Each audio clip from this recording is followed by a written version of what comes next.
Hey guys, in today's video we're going to look at how we can improve content from an organic standpoint. A lot of times I see these amazing writers that with a few extra tweaks they could really improve their the content and the value the search engines such as Google will see. So let's jump in and edit the page. Okay, and going from top to bottom, this is the H1 tag.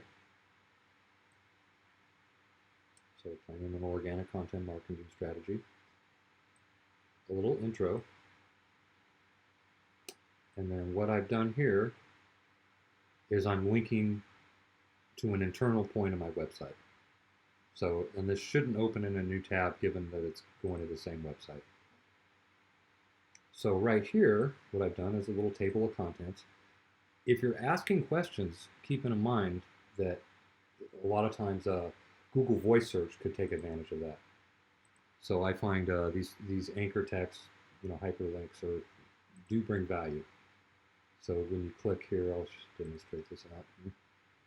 When you click here, it jumps to the point of the page where that's being referenced. So let's keep going. So this right here is an H2 tag. And I'll provide all this documentation, but it is important to, not only for organic SEO, but for ADA to keep the structure of H1, H2. Now under H2s could be H3, but to keep that structure going, and I have a link for that better explains that. So let's see, we'll get down to our first image. You can see the alt text. Now one thing I like to do is I always want to check the front end, because even if you have it set in the back end, it may not show up in the front end. So you always want to make sure that what you see on the front end, and I'll demonstrate that. Give me a second here. Okay, so if you right click over this, I'm assuming right now I'm using Google Chrome, but most of them all have a developer tool. You can see the alt tag right here is set. Alt Google Keyword Planner, which is the same thing as set here. So that's as expected. Let's keep going. Okay, this links to an external site, so I always, anything going to an external site I have open in a new tab.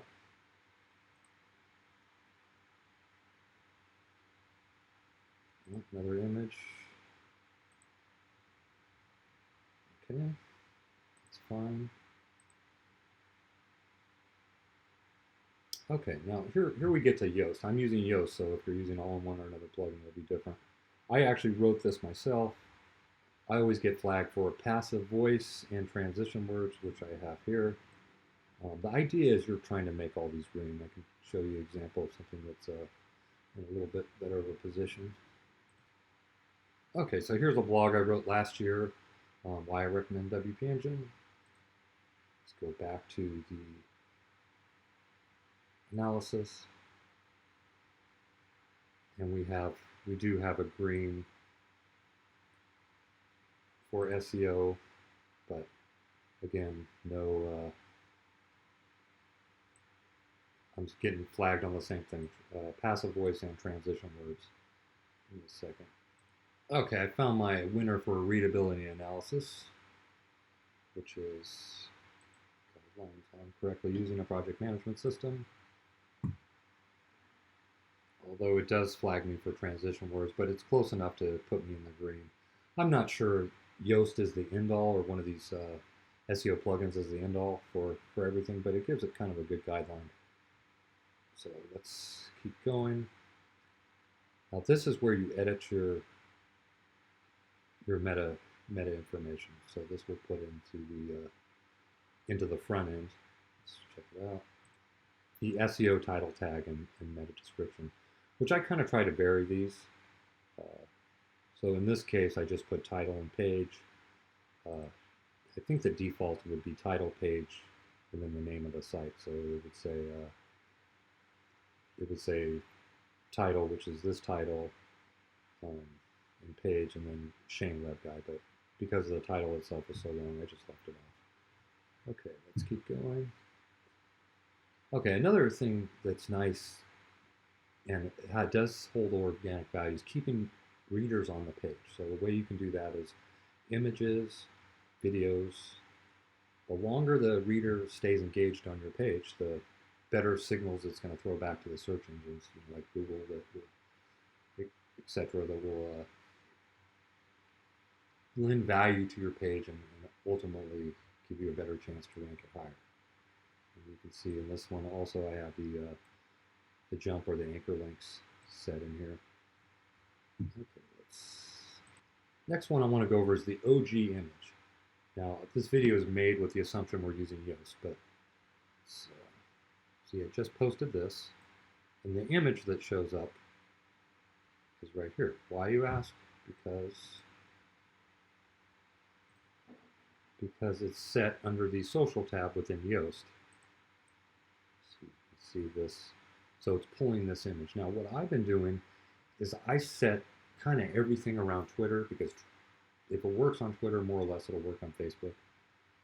So I'm going with the 1200 by 675 that's used for Twitter, but as you post this around social media, I find all these are the same. And then I actually set my here's another one, the featured image, to be around the same size. So that's my preference, but depending on what you're doing and what social media avenues. It could be that you set you crop one for Facebook and one for Twitter, but that depends on how you're set up. And then making sure the blogs are in the right category.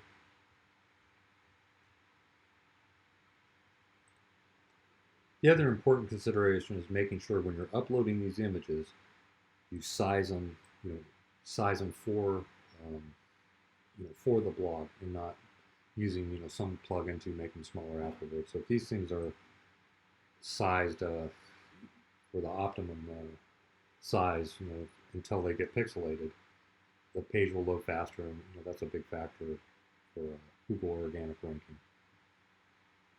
In most cases, these images really shouldn't be more than anywhere from 50 to 150 kilobits.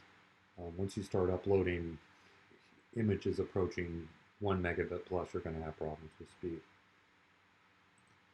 This video pretty much covers my organic best practices, but if you have questions, feel free to send me an email or give me a call. Thanks.